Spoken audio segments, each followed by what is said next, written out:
Meet me. Alright, welcome back, boys. Last time I did a refresh of my RGB hero guide, and today I'm going to do something that a bunch of you asked me for, and it's an updated artifact review guide. I'm going to make it a lightning review again. I didn't do too much research, I'm going off the top of my head, and we're going to try to make it as fast as possible. So, as always, broken down to topics. Topic number one, quick introduction, and we'll go over the rating system. Topic number two will be 5-star artifacts. Topic number three will be 4-star artifacts. Topic number four will be 3-star artifacts. And then topic number five will be what you should be chasing and what to spend powder on. So let's get started. All right, so topic number one, very quick introduction. I'm going to give each of these artifacts a rating from 1 to 10. And basically anything better than like 8 and above means it's a really good artifact. The 10s just mean it's basically broken. These are PvP ratings, so they're going to be artifacts that are pretty solid for PvE, but PvE is easy, we don't care about that. But some I'll highlight by, maybe I won't give them the best rating, but I'll say this artifact is amazing in PvE, kind of like Spirit's Breath. So I think that's it for the intro. Hopefully I don't piss too many people off. I always end up pissing someone off, but let's get started. All right, so topic number two, 5-star artifacts. We're just going to go down the list. Abyssal Crown. Nothing has changed about this artifact. Super toxic, especially on a mage with AoE. Even if they don't have AoE, it's toxic. I have it on my Champ Z actually, but things like Dizzy, probably when Solitaria comes out, that... Sage Ball, just so many heroes. F10A, AoE stun, it always procs, and it's just very toxic. 10 out of 10. Etika Scepter, I don't like this artifact at all. I do know that some people use it in PvP, but very rarely. You have to get it max limit broken to have 50%, and then again, it probably won't proc when you need it. But I do see some people use it occasionally, but I feel like it's just a backup artifact. I'll give this a 5 out of 10. Time Matter, pretty funny. Some people like trolling with it with like Ludwig or even like Tomoka or something. Usable in PvE on certain heroes like Vivian, but in general in PvP it's pretty garbo, mainly because other mage artifacts are so much better. But we'll give this one a 3 out of 10. Chatty, pretty funny artifact. I've seen some people run it on like S10A or even like Champ Zerato or something. PvE, I actually used to use it to help tank Banshee with my Caesarato. That's not a thing anymore. But overall, probably not too great. I'll give it a 3 out of 10. Necron Undyne, this seems like a fun artifact. This is Dizzy's artifact. I just think that, again, like some of these artifacts, they actually sound pretty good, right? Like a CR push of 20% after using any AoE attack. Hell, maybe Solitary will be able to use this. The problem is mage artifacts are so good, like Abyssal Crown, Taga Hells. How do you justify not using those two? So I don't even think this is that bad, but I've literally seen no one use it. We'll give that a 3 out of 10 as well. Spirit's Breath is a lot of fun, and in PvE it's actually quite a juggernaut. One problem with it is you probably do need it to be max limit broken to get that 100% chance so it doesn't screw you. I have seen in PvP before, some people run their A-lots on this, but again, Taga Hells, too strong. But it is a pretty fun artifact. I'll give it a 6 out of 10. Dignus Orb. A very strong artifact. It obviously requires to have a hero that doesn't have, or a mage that doesn't have a non-attack skill, but it is best in slot for things like Vivian and Tomoka. So it has very limited usage in terms of the heroes that can actually use it, but on those heroes, it is very strong. So I'm going to give this a solid 8 out of 10. Bloody Rose. It's just garbage. 1 out of 10. Don't even use it. Black Hand of the Goddess. This is Cowworks artifact. Again, this doesn't seem... I actually think it got buffed. But, 24 crit and crit damage, I guess, honestly, is that worth using over, like, Portrait or something? Like, if you're really struggling with gearing, maybe you can get away with using this. But in general, just use a better artifact. 2 out of 10. Last tea time. I know a lot of people were experimenting with this. Um, I mean, it does kind of have like a built-in Exorcist Tonfa slash low-grade portrait, but the 20% chance to decrease cooldown is just too low to be reliable. Better artifacts again, 3 out of 10. Crimson Moon of Nightmares. I know a lot of people tried using this to make like dual attack counter Tenebrias and stuff. In practice, again, like reliability is key in high end PvP. You can't rely on 14%. And the effectiveness thing, again, like you won't need it. So 2 out of 10. Fairy Tale for a Nightmare. I don't really know about this one. I guess on Fairy Tale Tenebria it does add a decent amount of damage. But again, are you ever going to prioritize 1500 fixed damage over Crown procs or Sierra Ren procs or Tagahells? Nope. But I'll give this a 4 out of 10. If maybe you want to have fun with a DPS F10A. Knowledge Seed is the stupidest thing I've ever seen. I've literally seen no one use it. You need to die for it to do anything. Maybe if you're running like Maid Chloe, but no one does that anymore either. We'll just give that a 1 out of 10. Twilight Calamity. This is a new artifact and seems pretty bad. 10% crit chance for all allies isn't too bad, but again, most of your heroes will be 100% crit anyway. And effectiveness by 30%, meh. If you're trying to use their effectiveness, you're going to have enough to begin with. 2 out of 10. Holy Sacrifice. This is a troll artifact, but it is actually pretty good. A lot of people used to run Crow on it. Nowadays, the hero that uses it most is A Tywin. A Tywin on Holy Sac is pretty damn annoying. So in PvP, pretty much I don't see it very often, except it's on 90% of A Tywin. So it's definitely usable. The main problem with it is if you're going like single knight or something, you're giving up Aureus and Adamant, which are so strong. But we'll give it a solid 8 out of 10 because, you know, for A Tywin, it's all over the place. Elbrus, I mean, it's Elbrus. It got famous because of Charles, right? With Charles kind of being out of the meta now, Elbrus isn't nearly as common. People do run like Elbrus Flurries and Fighter Mayas and stuff. So I think it got a little less powerful than it used to be.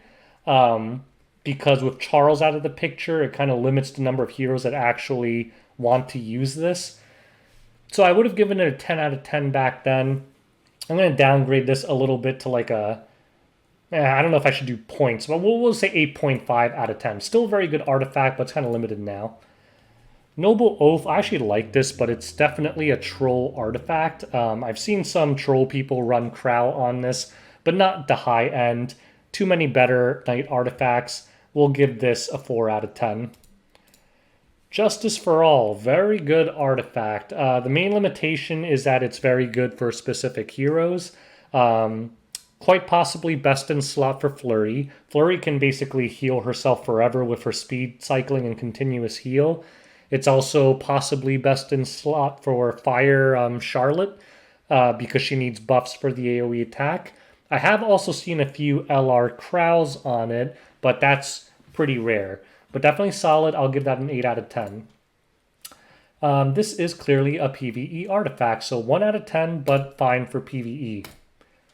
Bastion of Perlutia. It got buffed recently to have the immunity, so I do see it usually on A-Roses if they run it at all. Definitely not bad, but I don't think it deserves to be at the top, so I'm going to give this one a 7 out of 10. Some people do use that thing. Rise of a Monarch. Again, I feel like when I see this, I see it on A-Ros. Basically, it gives you FCC's passive onto any knight, so you can't really say that that's bad. Obviously, though, it means you can't use Aureus or Adamant. So, again, a very common A-Ros artifact. Solid, but not top tier. I'd say this is more like 6.57 out of 10. Crown of Glory. I thought this was going to be really good, but the thing is, again, there's just too many other great knight artifacts. Back in the day, I think this could have been really strong by shutting down souls and preventing like CDOM burns. But now that you don't really need to just judge Kisei Cleave in regular arena and stuff, denying souls isn't really a thing. So I think it got worse. So I'm going to give this like a 4 out of 10. And an RTA, maybe, maybe, but I've very rarely seen it. I feel like I've seen a handful of 8 Taiwans on it. That's about it. Ancient Dragons Legacy. Just like Mort, it's pretty garbage right now. So I'm going to give this a 1 out of 10 because I've literally never seen anyone use it.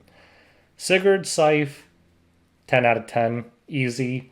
ML Ken's kind of out of the meta, so people don't run into this too often. But, things like Ravi, LQC, a lot of those heroes can still make good use of this artifact. And, 25% attack buff plus 50% lifesteal in an artifact. No brainer, 10 out of 10. Durandal, I like this artifact a lot, but the thing is, there aren't many heroes that carry it anymore because, you'd much rather put them on something like Sigurd's. So, occasionally you might see like a D-Corv on this or something, but they can also use like Strack and Timeless Anchor.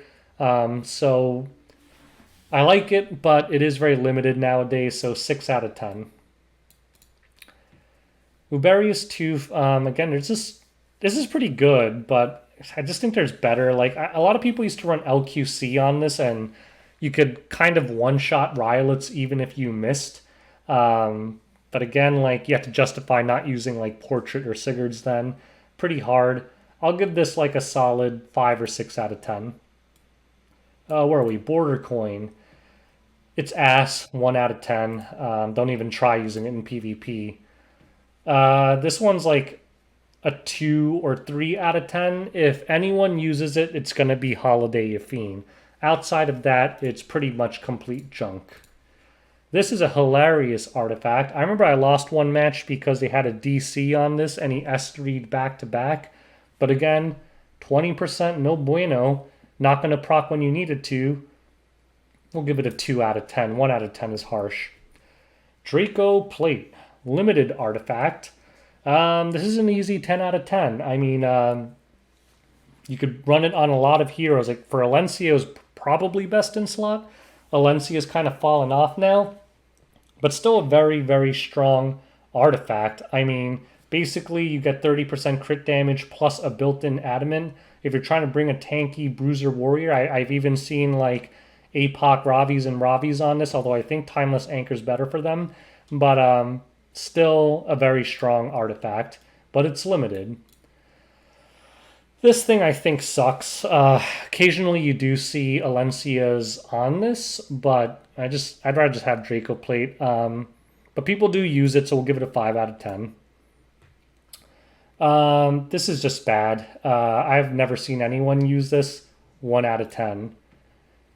This thing I think is pretty fun. Like, I kind of want to, like, does Holiday Yafine work with this? I don't really use that many warriors. So, but, to be fair, I've never seen it in PvP. So we'll be fair and just give it like a 2 or 3 out of 10. But I do want to experiment with this one with Holiday Yafine. 70% isn't the greatest chance, and the debuffs aren't the strongest ones, no disabling ones. But, yeah, it's probably just bad. But I just want to experiment with it one day. Circus of Fantasia. Again, one of these stupid effectiveness increasing artifacts. I don't like it. I don't like any artifact where the main thing it does is just give effectiveness. Just get better gear. 2 out of 10. Champions Trophy. Obviously, for Holiday Yafine, this is pretty damn good. It's effectiveness again, but hey, it's basically a warrior Abyssal Crown. It's actually higher chance. I think Abyssal Crown's 24. This is 26. So at max limit break, a better than 1 in 4 chance of stunning.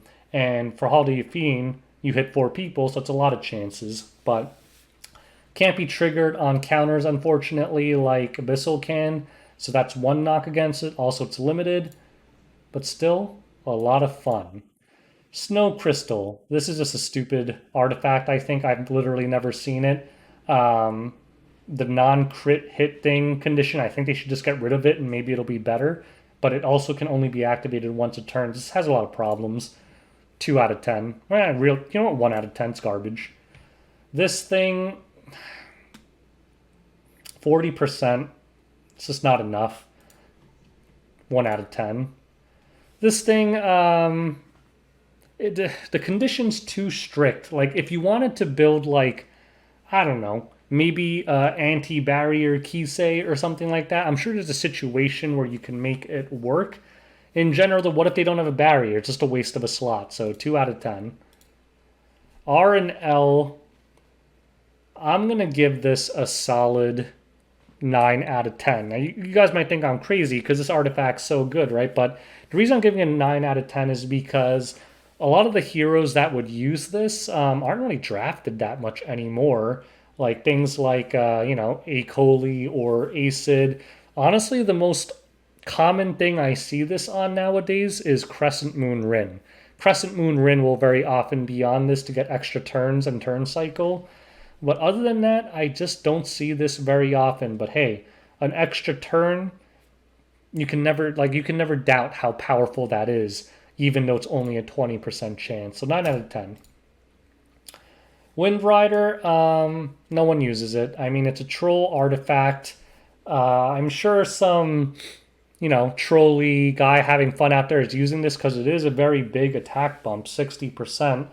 But the days of Wind Rider says are long over and just not reliable enough. Ugh, do I even have to talk about this one? 11 out of 10.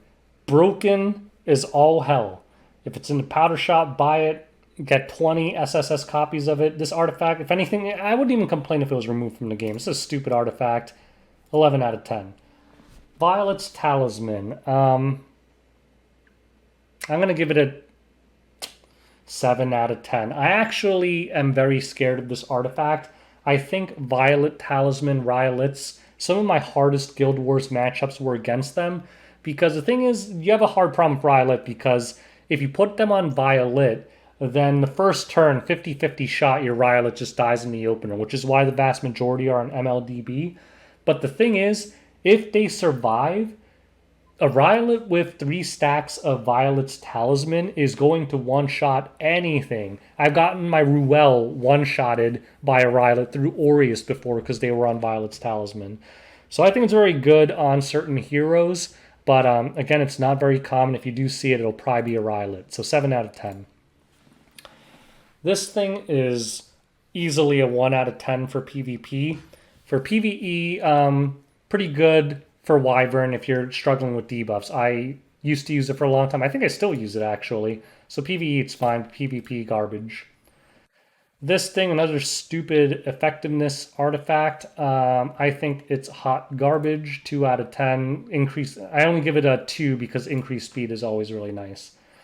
This thing is 1 out of 10. Don't use it. This thing, it's kind of a. It's hard to rate this one. I'm going to give it a 7 out of 10.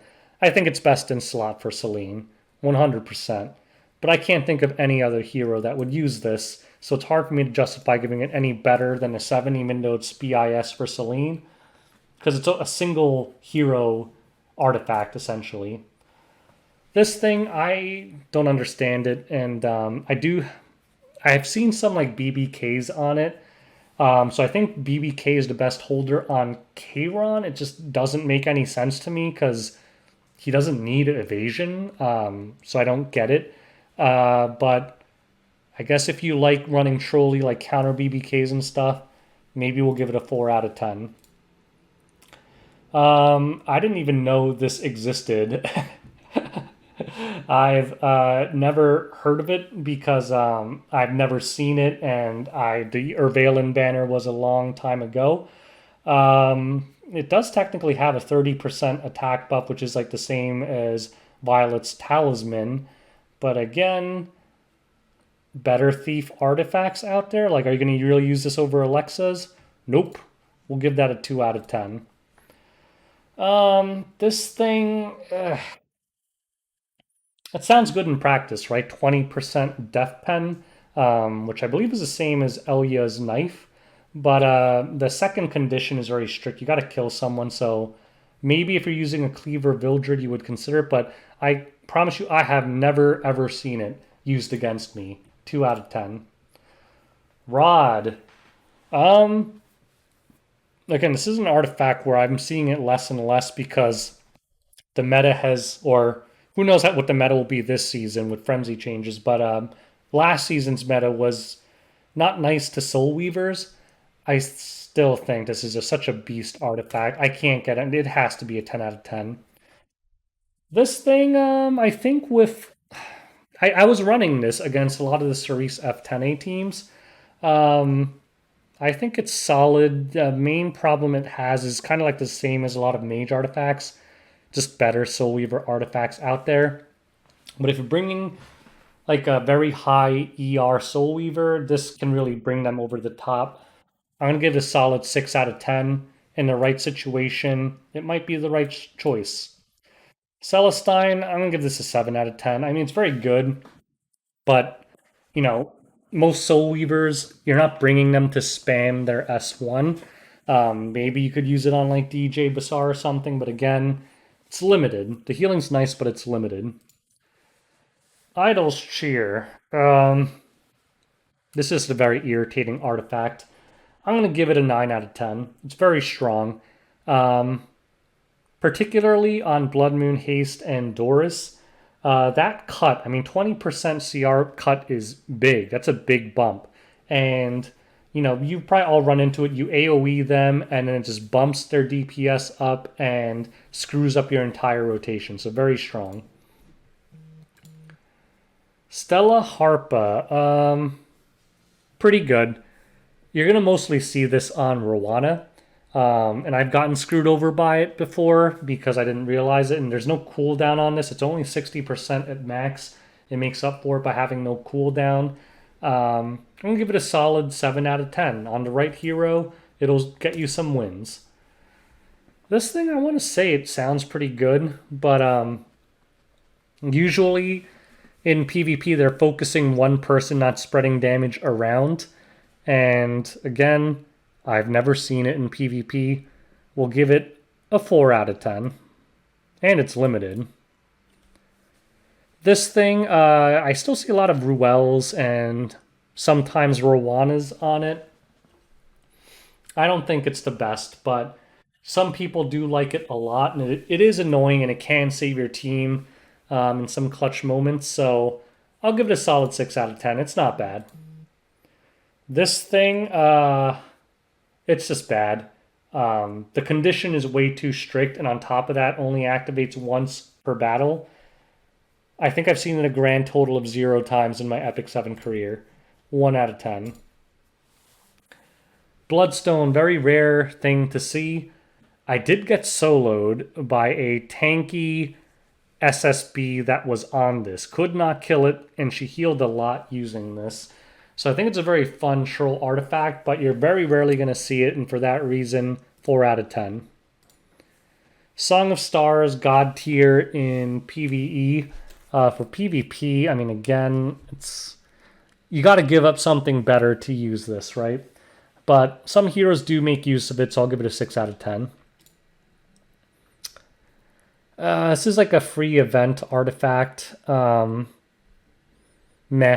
Maybe on SSB, but in general, I don't really ever see it. 3 out of 10. This clearly is completely 0 out of 10. Can use it in PvE. This thing sucks. Some people like using it for trolling, like, you know, maybe like a counter Sword of Judgment Landy or something. Again, though, unreliable and generally a stupid idea. But if you want to troll, you could probably come with some troll ideas with this. 4 out of 10. I hate this artifact.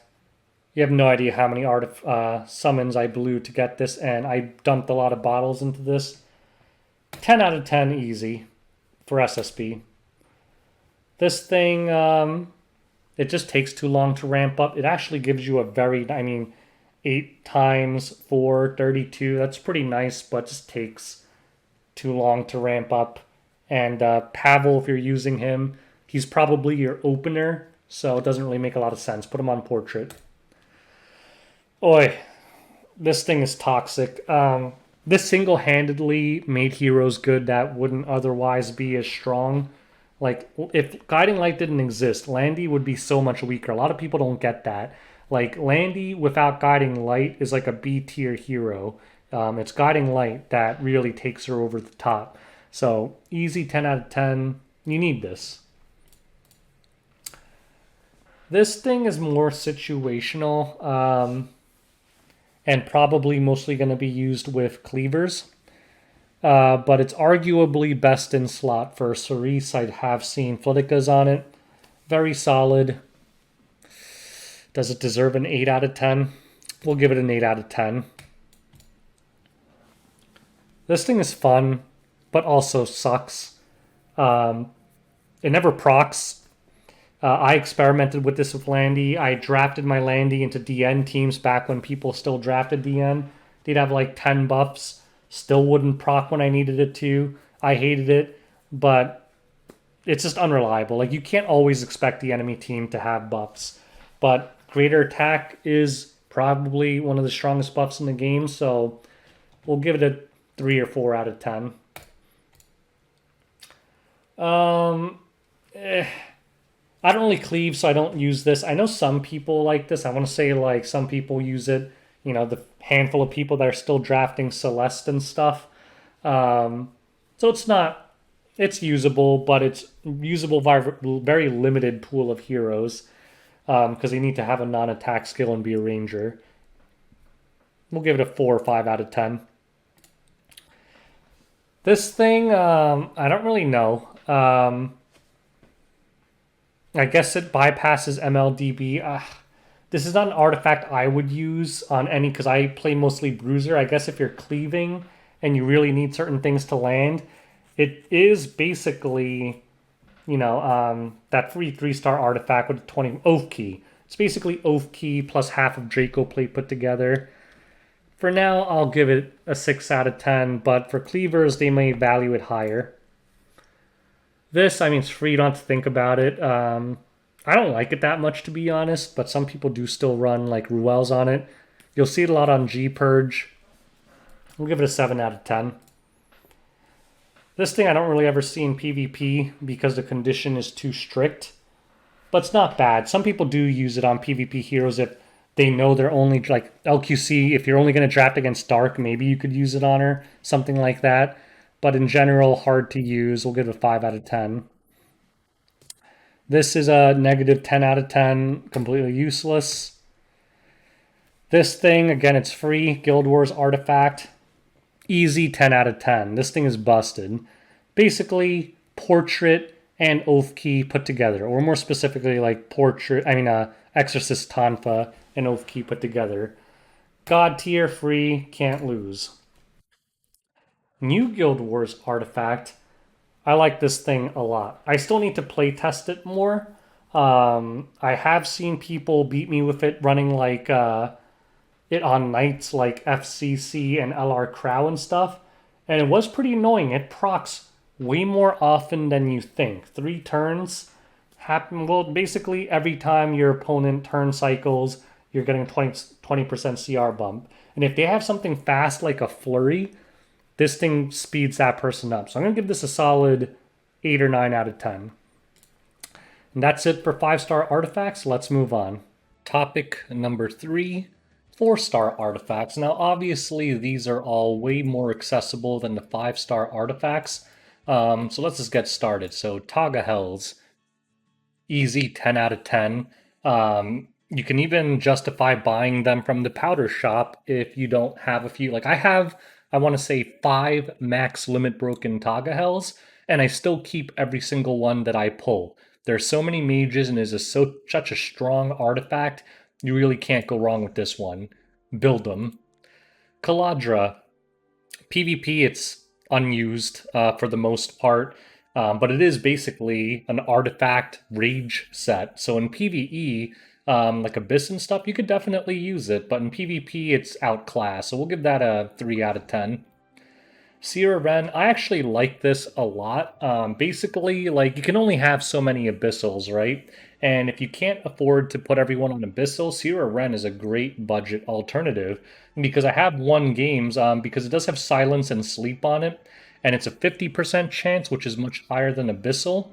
So it's quite powerful in my opinion. I'm gonna give this a solid 6 or 7 out of 10. But abyssal is usually better, but you can't put everyone on abyssal.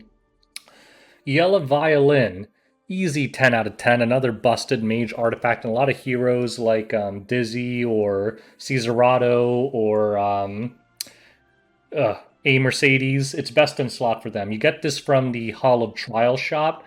Again, 10 out of 10. Max limit break at least one, possibly two. This thing is a negative 10 out of 10, useless for PvP.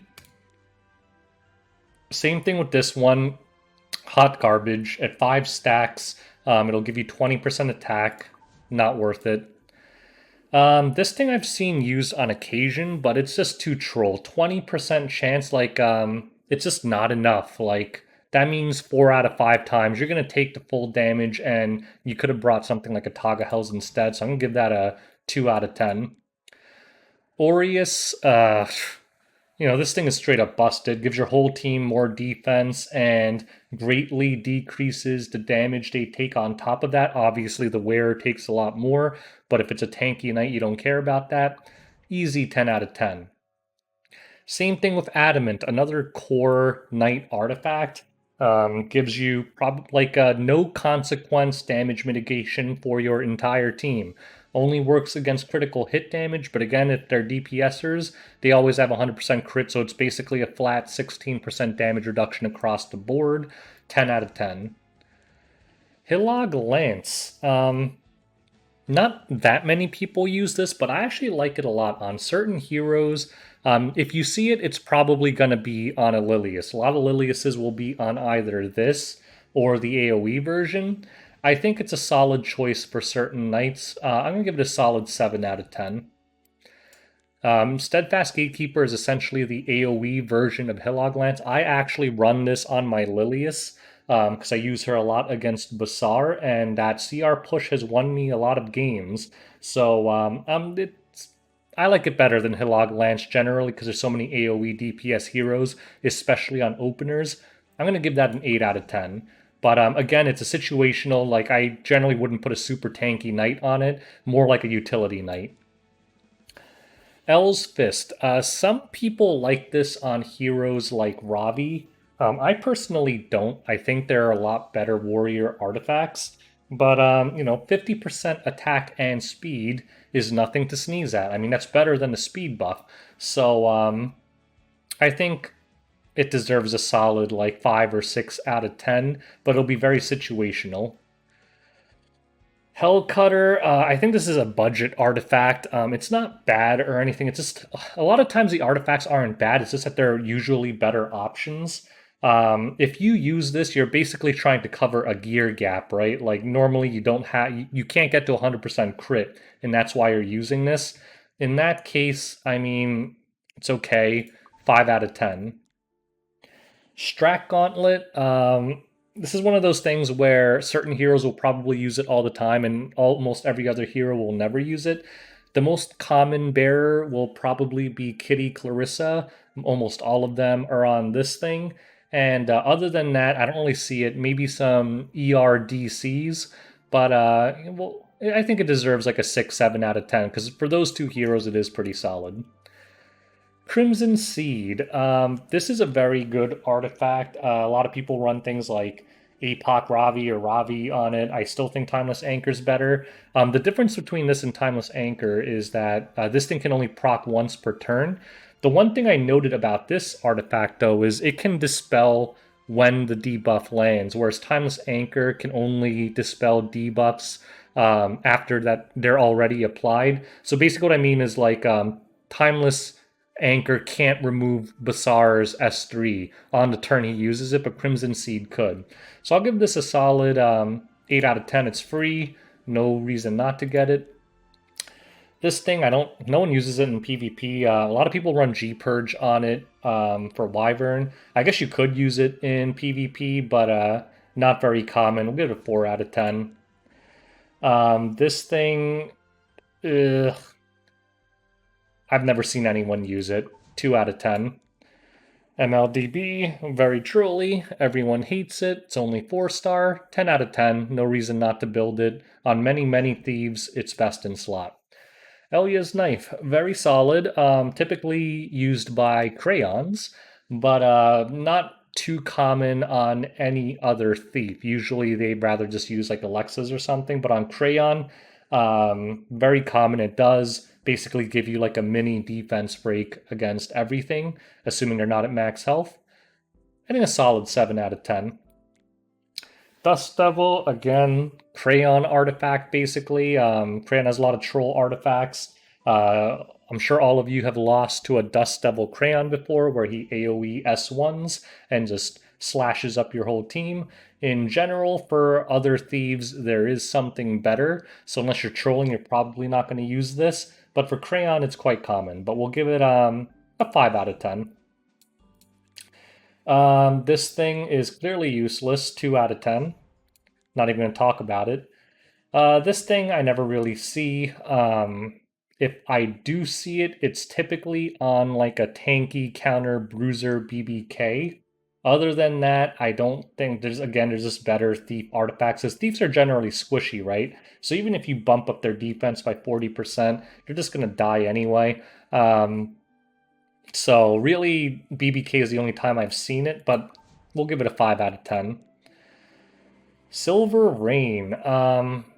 I kind of want to reserve judgment on because I feel like this is a very like niche artifact. It's probably good on something in very specific cleave setups, but for general purpose, I don't think this is good, and I personally have never run into it.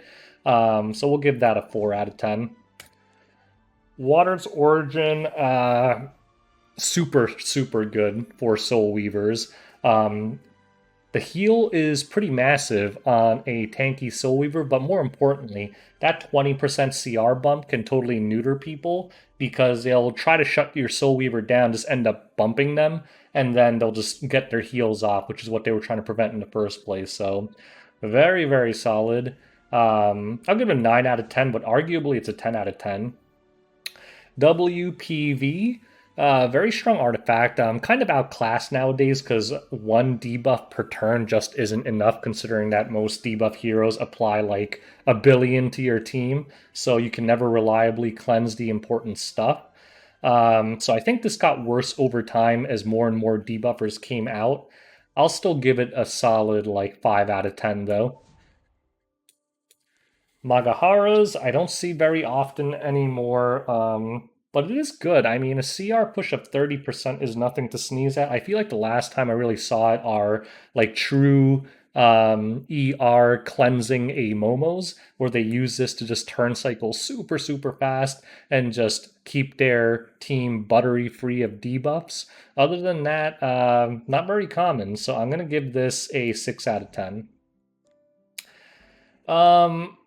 Yeah, I've literally never seen this used. It doesn't sound bad on paper. I guess if you were trying to build some kind of, again, like an anti debuff Soul Weaver, but again, there's probably better options. We'll give this one a 4 out of 10. Infinity Basket, again, this is one of those like RNG-ish ones. I mean, 14% dual attack chance is pretty solid, but again, it's just not going to happen when you need it to, and it's a waste of a slot. So we'll give that a 3 out of 10. Sachet, pretty good. Essentially, if you're using this, though, you are a cleaver. But if you are a cleaver, a 16% push when you kill something does let you turn cycle people very easily. So, you know, you might have like a Flitica on it, something like that. So I will give this a solid 6.57 out of 10. If you're cleaving, it's definitely a viable choice. Rosa Hargana, just don't use it. I mean, it's not so much that's bad, but again, it's a dual attack nonsense, and some people used to use it as a budget Reingars, but just get Reingars or use otherworldly machinery or something. I think the only person you might justify using it on is SSB. Otherwise, just not worth it. Oh, I didn't give it a rating. We'll give that last one a rating of 5 out of 10. Ambrose. I mean, it's basically just a portrait with a condition. Granted, it doesn't require them to be under 50% life, but it also only works on basic skills. So we'll give that a 2 out of 10. Like, you're almost never going to want to use that. This thing, I've literally never seen it used in practice. It's not that bad. If there was some kind of tanky ranger and you wanted to deny souls, but it only works on single attacks. So, I mean, again, like you're going to give up an artifact slot for this? Probably not. So, 3 out of 10. This thing you're probably not going to use in PvP much. In PvE, it's very solid because you can use it to get like that boost for your one-shot team. So PvE, it's very good, but PvP probably a 2 out of 10. This thing is garbage. Don't use it. 1 out of 10. This thing, Guilty Gear Artifact, you guys all know what it does. The event is still running, so pick a few copies up. Easy 10 out of 10, best in slot for many heroes. This thing sucks, 1 out of 10. This thing is useless, 1 out of 10. This thing, I don't believe, like, on paper it's not bad, right? Basically, total your team is getting 64% crit. But you're probably going to have your DPSs at 100% anyway, because what happens if they ban whatever is holding this artifact? You're not going to want to use this as a crutch. So I never seen it in high-end PvP. We'll give it a 2 out of 10. This thing, 1 out of 10. Another useless event artifact. Same thing with this thing, 1 out of 10. 1 out of 10. Um, and yeah, we're going into a lot of silly event artifacts now, so all these things are just going to be 1 out of 10s. Super Duper Water Gun is actually, again, good in PvE because it has attack and effectiveness, both good for one-shot hunt teams. For PvP, 1 out of 10. 1 out of 10. 1 out of 10. I mean, I almost feel like this is redundant because pretty much everything here is like this is one of the silliest ones. I was trying to think of what they were trying to make synergize with this, and ultimately the conclusion was I couldn't think of anything. This thing, I actually had a Guilty plus 30 it. 15% chance is too low. 1 out of 10. This is friendship points. 1 out of 10. Um, again, like it's kind of like a crappy Celestine, I guess, that you can use on anyone. And this thing, some people actually use this thing in PvP because it's kind of like a weird FCC replacement. So I think this one actually deserves like a 3 or 4 out of 10. It is 10%. I want to say the other ones are like 16%. But theoretically, you can use this, and it doesn't have to be a knight. You can use this on anyone. And I think that sums it up for 4-star artifacts. Let's move on. Topic number 4, 3-star artifacts. This should be fast because most of them are complete garbage. So let's start with Grail of Blood. Um, I'd say this is pretty horrible. I want to say there were some troll builds that utilized this, but honestly, I've never seen it. We'll give it a 2 out of 10. But yeah, it's just crappy. Egg of Delusion, PvE, like I actually used to use this on my Angelica to tank Wyvern in the Wyvern 11 days, so it's a good budget way to beef up defense. In PvP, almost utterly useless, 1 out of 10. This thing on certain heroes is actually pretty good even now.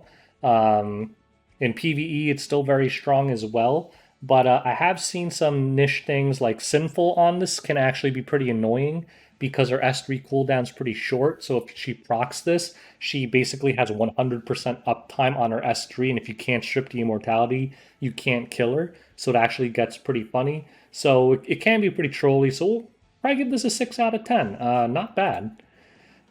This thing is like a crappy version of that 4-star thing. Again, basic skills only. You're not going to use it. 2 out of 10. Rannin's Memorandum.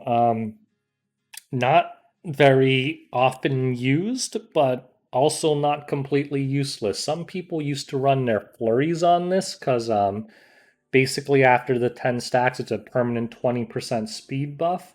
But again, I just can't justify it on 99% of heroes.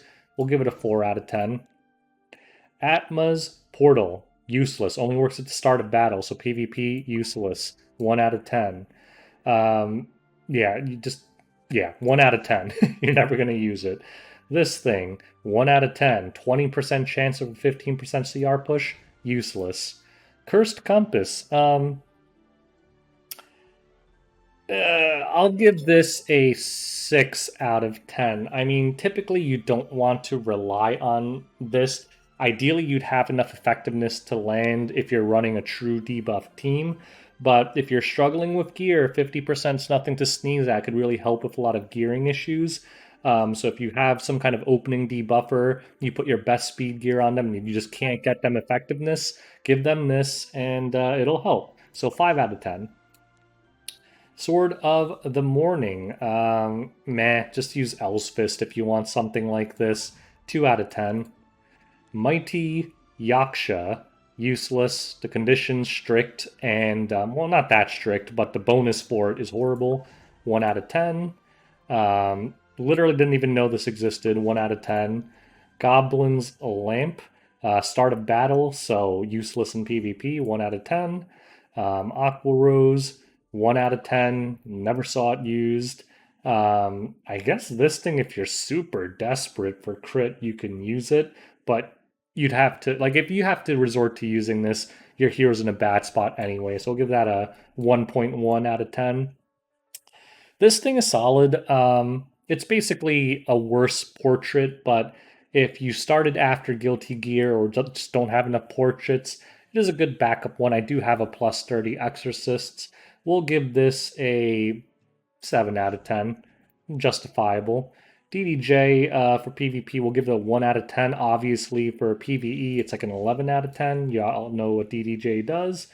This thing is useless. 8%. I mean, it's basically any class RNL, but 8% means it happens once, like less than once every 10 turns. Never going to be able to rely on it. This thing, no, don't use it. I mean, just use proof if you want something like this. 2 out of 10. This thing, so good. A lot of people sleep on this because it's a 3-star. It is huge. If you have a tanky unit, because there's no cooldown on it, you can literally, like, my Ravi has full cleansed herself multiple times using Timeless Anchor because she would get hit like 3 times in a row and practice 3 times, and suddenly she goes from being locked down to fully cleansed. I think this is an easy 10 out of 10 artifact, boys, and it's a 3-star. This thing, useless. Just don't use it. 1 out of 10. This thing, I mean, it's a situational artifact, so 20% means it completely negates MLDB. Now we have Symbol of Unity from the Guild Wars shop, but obviously you can only get so many of those. So on certain heroes, if you're really banking on them, like, basically you would put it on like a Rylet counter or like a RB counter, because RBs might be on MLDB. And if you know you'll kill them if you hit them, then you can use this. So situationally, it does have a role. I'll give it a 6 out of 10. Definitely a usable artifact if you're building one of those counter heroes. As for 2 and 1-star artifacts, literally they're all hot garbage. Don't even look at them. And with that, let's wrap up. All right, so topic number 5, what you should be chasing and what artifacts to prioritize. So basically everything on my list that was 8 and above, you can justify chasing. But my strong recommendation is when it comes to powder, because people are always asking about powder, make sure you buy the Bottle of Knowledge every single month. Don't even think about using powder for anything else but this. You're just gonna need it unless you're a very new player and you really need to pick up like your first Alexas or something. Otherwise, you're always gonna want bottles because eventually they're gonna have a limited artifact that you can't max limit break, and bottles are gonna be your way out to max limit break those limited artifacts that you just could not pull no matter what. Alternatively, you can also use powder on limited artifacts if you failed to pull them. So like if I couldn't get Miss Confile or something and it was a limited banner, then you can justify after pulling for it a few times using the powder to get it. After that, I would reserve buying regular artifacts only if you really desperately need them and they got a 10 of 10. So things like Abyssal Crown or Alexa's Basket, you can theoretically justify spending a few powder on that.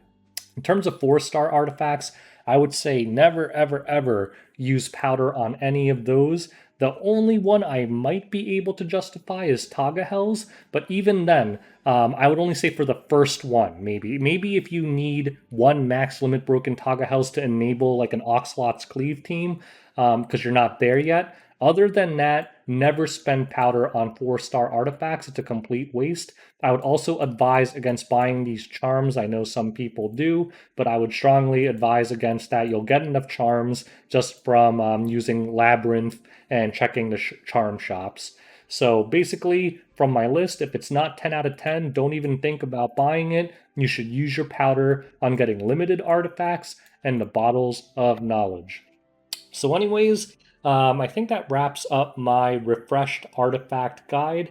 Hopefully, I didn't piss too many people off. Maybe there's some niche artifact that you love that I'm underrating. But again, all my opinions are based on thousands of high end RTA matches, what I run into often, and what the top players are actually using. I'm not a meme gamer. So, anyways, if you have any questions or comments, leave them in the comment section below. And best of luck to you on your future artifact pulls. Till next